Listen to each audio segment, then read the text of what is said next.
This might be some of the best food I've had in Lebanon. Yo, No controversial! In this video, I'll be spending the day in a Syrian refugee camp, a place some folks have called home for over 10 years. Did you ever imagine you would be here this long? Wow. When they first came here, they thought they were going to stay 2 months, and they left everything back home. Oh no. But first, let's back up. Lebanon is a country of only about 5.5 million, but of that population, a staggering 1.5 to 2 million are Syrian migrant workers or refugees. Every year, the increasing refugee crisis puts more and more strain on a country that's already battling rapid inflation.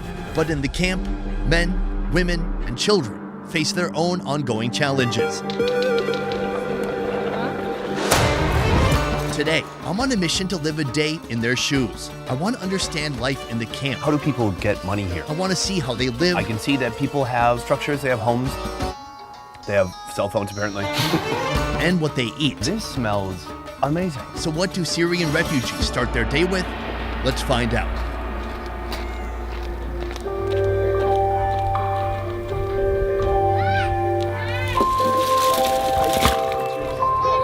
This is going to be an interesting day. This is not an easy type of video to make. I know off the bat, we could have brought a bunch of food here, we could have brought cattle here, we could have brought a cow or a goat, but approaching food in this episode is a lot more difficult, and I think we need to be a little bit more sensitive. Firstly, there are over 600 people in this refugee camp. Bringing a bunch of food for some people is not a good idea, because that automatically creates a huge disparity in a place where people already don't have much. Life here is unlike anywhere else on Earth, and we're about to see what it's like next. And just like anywhere else in the world, it all starts with breakfast. You may be no stranger to what happens once flour and water meet. But here, in the heart of a Syrian refugee camp, bread isn't just sustenance. It's a lifeline, an echo of home and all they've had to leave behind. The most cherished treasures that were carried here were their recipes. When you come in here, you see that many people here have built their own tandoor. This is essentially an above-the-ground oven. It's super hot. With each dough ball of this flat leavened bread, she pounds it out, she tosses it on the wall, lets it cook for about 2 or 3 minutes, and then that is breakfast. Very remarkable. Oh, there you go. Oh my God, that's fucking hot. I meant effing hot. I'm on my best behavior. And if weariness beckons, a cup of coffee is ever ready to greet the day. Oh, it's nice and hot. Okay. No coffee for yourself? The doctor said caffeine probably messes with her system. So I think my doctor would probably say the same thing, but I'm gonna try it anyways. Cheers. Joining me on today's mission is none other than my fellow explorer, Rob. Oh, wow. And right now, we're in the shelter of Fatam and Husa. I understand our doctor's warning. It's very strong. Crash incoming. I'm feeling high. Can we try some of the bread? Cheers. The bread is good. It's soft, it's crispy, it's delicious. I'm curious, how does this differ from a breakfast you might have eaten in the past in Syria? So usually they say they eat this with okra, and they add the okra with like a special sauce, and then they just eat. But here, because of the economical situation, it's a bit tough for them to access the okra. She said, let's go and kill a sheep and have that with it. So, is there any livestock here? For the livestock, they're not allowed to raise any here, and they have to depend on what's outside of the camp. Life of a refugee is undeniably challenging.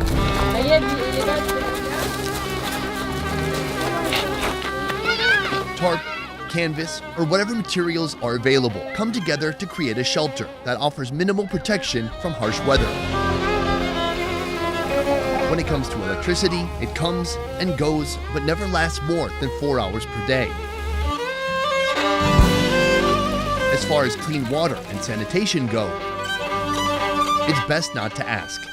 They didn't choose this life, but still, it's better than home. من وين? من دير الزور. She lived in a city called Deir ez-Zor. It's on the Euphrates River, and ISIS came and took over the city. Bashar al-Assad, his army, basically, they started bombarding ISIS as well, so it just became very chaotic. She said that life was very hard and like they were killing whoever they saw. The devastating Syrian civil war began in 2011 and brought widespread violence, including bombings and shootings, disrupting essential services, leading to economic collapse and creating dire living conditions for civilians. you tell me, what year did you first come here to Lebanon? صار لنا 10. 2017 احنا جينا. She came in 2017 and she came in 2014. It's been almost 10 years. Oh my gosh, that's a long time. As we begin today, I'm curious to learn how this place works. I kind of want to understand and be able to show people the day-to-day life of what it's like for folks here. Could you talk about a day in your life in this camp and what that's like? نشتغل بصل بطاطا. So at 5:30, they go and work in the fields. She gave some examples of what they plant here, potatoes, onions, etc. And then after 3 p.m., they come back here, they cook, they eat, they sleep. Is that the same every day, 7 days a week? إيه.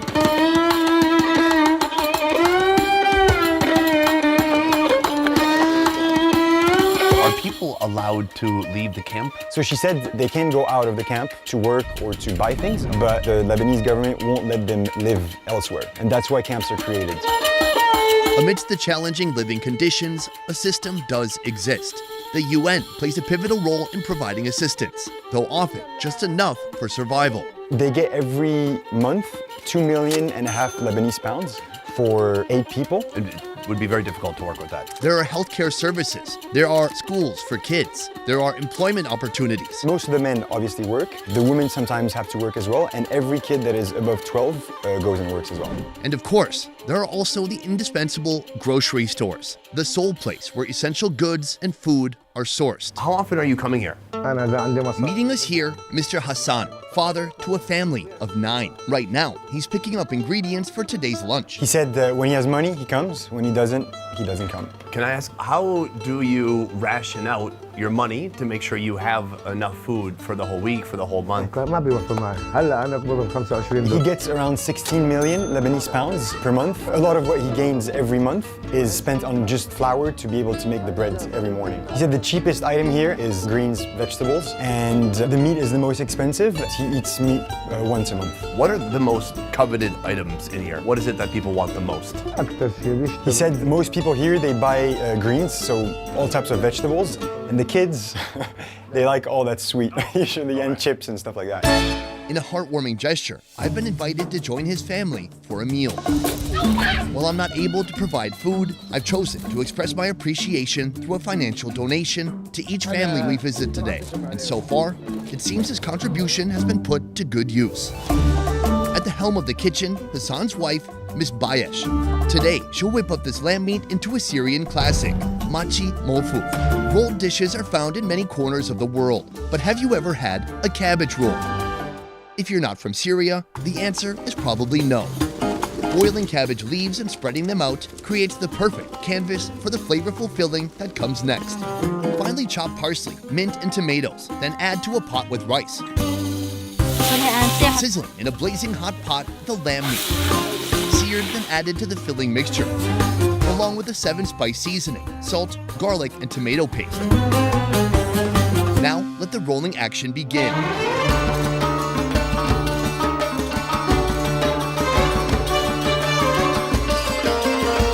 Finally, place them in a pot with additional seasonings, salt, garlic, local herbs, oil, and tomato paste. Now let the fire do its work. Over time, does somebody develop a reputation for being the best cook in the community? Because this smells amazing. والله يعني Joining our meal, Hassan's neighbors, friends of their family, Karim and Aisha. They said everybody is a good cook in the camp. Some cook dishes better than others, and that's how we roll here. Oh, that's what he said at the end. He said, that's how we roll? No, that's how you would translate that. They're also contributing another Syrian classic to our meal. Oh, look at that. I didn't know what to expect when I came here today, but this is legitimately outstanding. Bamya, or okra stew. Saute onions and lamb meat in hot oil until the meat is browned and the onions are translucent. Add allspice seasoning, paprika, and cinnamon. Introduce the okra to the pot, pour in water. Add diced tomatoes, a pinch of salt, and allow the mixture to simmer until everything is tender.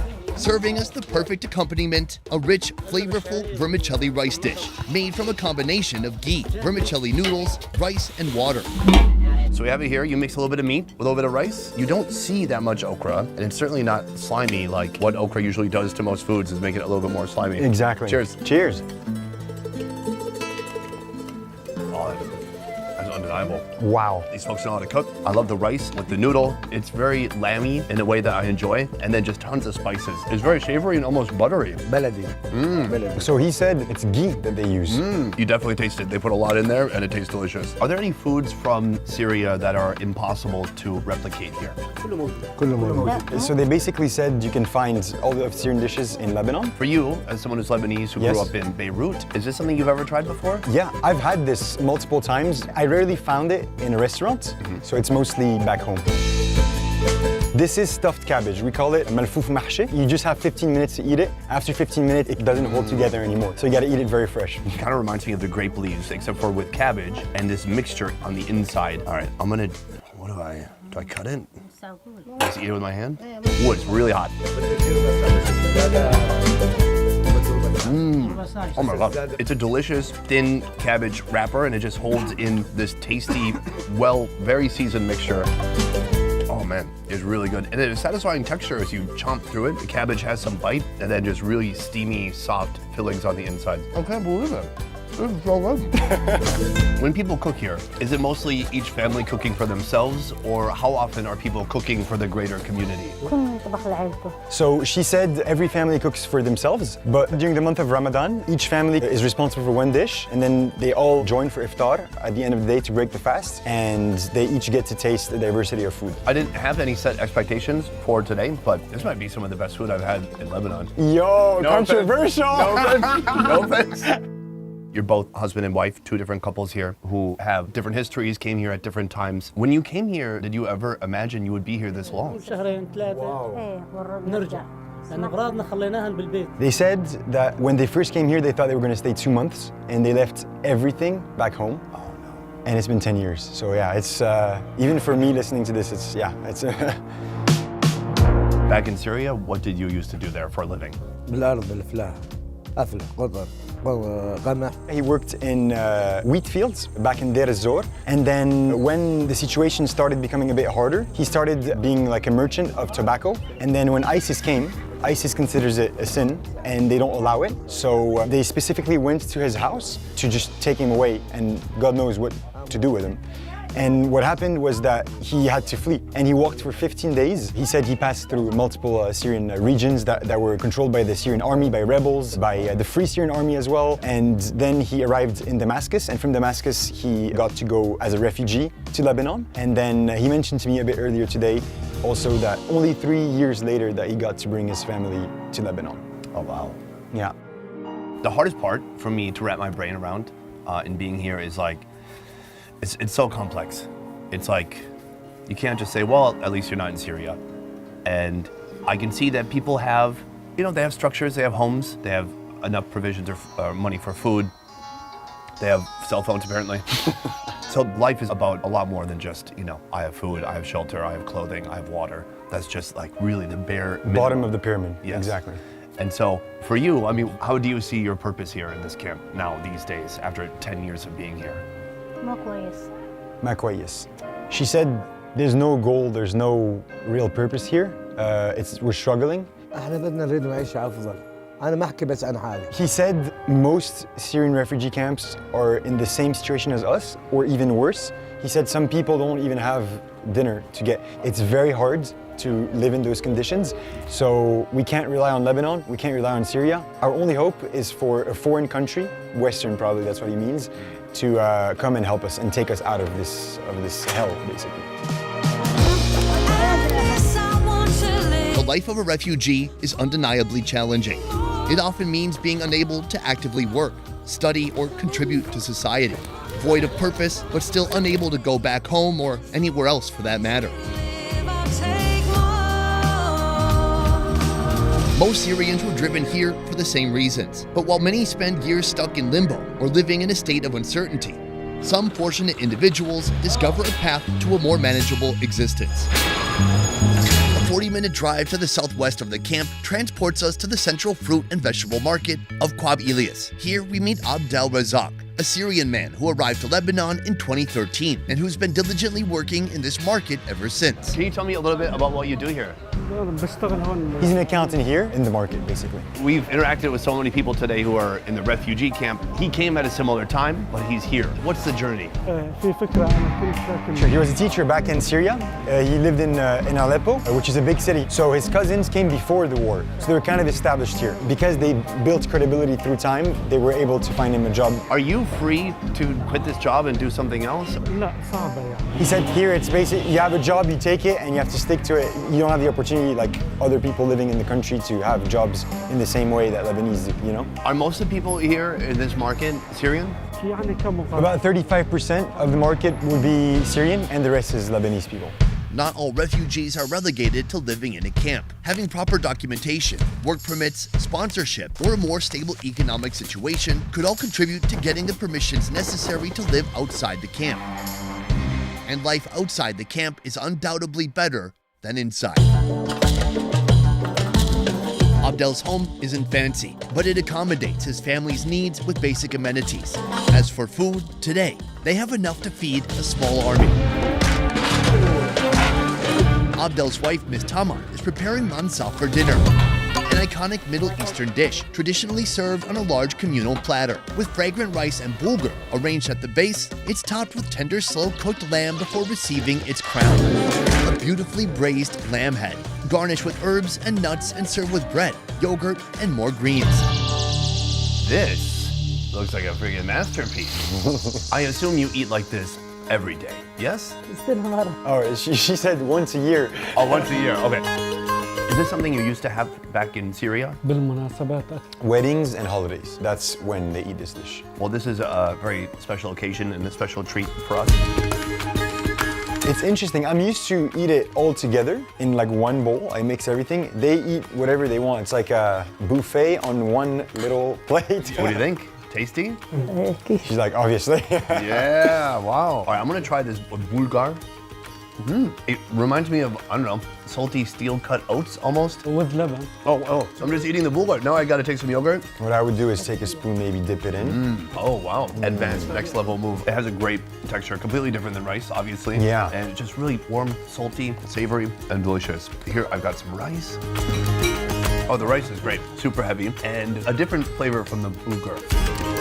What do you think is the best meat on here? Is the arm, yeah. The arm, please eat some zint. All this meat looks so delicious. It looks like it's just been braised for hours. And it's soft and tender. Outstanding. This might even be part of the head? هي بالظهر. Back. Yeah, totally. That's what I said. Did I say head? I meant back. I'm looking at this. This is the head. Right here is one of the best bites of meat. So this is that cheek meat. Yeah, that looks really good. You want to try half of this? This should be very tender, oily, meaty, fatty, delicious. Mix it with a little bit of everything, a little bit of yogurt. Wow. That was the bite. And then washing it down with yogurt is strangely satisfying. عجبت الأكلة ولا لا؟ She's asking, are you liking this? Like it's a little sour and it's a bit heavy, but heavy. It just kind of cleanses the palate in a way. How long have you lived in this house? لا أنا ساكن مستأجر. He's renting this house since he came to Lebanon. What's fascinating is, as we come here, this is obviously a residential home, but then just across the field here, maybe 100 meters away, you can see there's a refugee camp, a different refugee camp from what we'd seen before. As somebody who had the opportunity to live in a place like this, what is it like looking out your front door and you see hundreds of people across the field who do live in a camp? إنه في معاناة يعني. He said it's tough as a Syrian to watch other Syrians live in such conditions. They have to deal with extreme heat in summer, extreme cold in winter. There's sand and earth everywhere. It goes into the houses. Those are the conditions in which they are, and they can't go back to Syria as easily. He can't either help them get jobs. It's kind of helpless. It kind of is, yes. صار الضغط الاقتصادي. He wishes, as a Syrian, that foreign nations that have the real power in the region, like especially the UN, to take out this pressure out of Lebanon, because 2 million people in a country of 6 million is a huge amount, and the crisis is affecting the whole country and the inflation. Like, if they could take us out of Lebanon that already is struggling enough and affecting our fellow Lebanese, that would be better, and everyone would be happier. The Lebanese would be able to cope better with their own problems, and we would be able to live in a country in a more safe way. He even said he's excited to go back to Syria if they're able to secure some cities that are safe and where they're able to live the way they were living before the civil war there. The hardest endings are the uncertain ones. The UN is committed to sustaining living conditions to those who fled Syria, and Lebanon is committed to being a host country for millions stuck in a perpetual limbo. But what does the future hold for those who have called these camps home for over a decade? We fill our houses with empty treasures. Where do you see yourself in 10 years? You know, ideally. أريد أعيش أفضل لأولادي وأعيش It's beautiful because every time you ask a personal question to them, they always go back to their kids. I think that's their top priority. He said right now they don't see any future because their kids are barely have any education. I asked around today, the maximum they get to learn is reading and writing, and at a very basic level. He said, I can't see my children not being educated. Now they're working in fields, picking up potatoes and vegetables, but I want them to learn like a proper profession, having an occupation that could earn them a living. And all we want is to send our children abroad, and we're trying to do this every day, basically. That's their goal. And shine a light, I can see there's an ending. Show me where to start. I love you. Oh. If you love Indian food, then you're gonna love our new channel, Best Ever Food India. Subscribe now for weekly videos showcasing the most unique street food from around the country. Guys, that is the end of video number 5 and the end of our series here in Lebanon. Today was a very interesting, challenging, and insightful video, I would say. And it was a worthwhile experience. What do you think? Also, I mean, there's a lot to take in, a lot to process. Even if I knew most of those things, to hear them from the mouths themselves of the people is, yeah, there's a lot to process. There's a lot to process. I also want to say a huge thank you to Rob right here for being with me today and helping out with this series. You can find Rob right here on his YouTube channel. Right now, he is biking all the way across Africa, starting in Egypt, going all the way down to Cape Town. He has so many amazing stories on YouTube already and so many more to come. Please go to his YouTube channel and give him a subscribe. Otherwise, guys, that is it for this one. Thank you so much for watching. I will see you next time. Peace.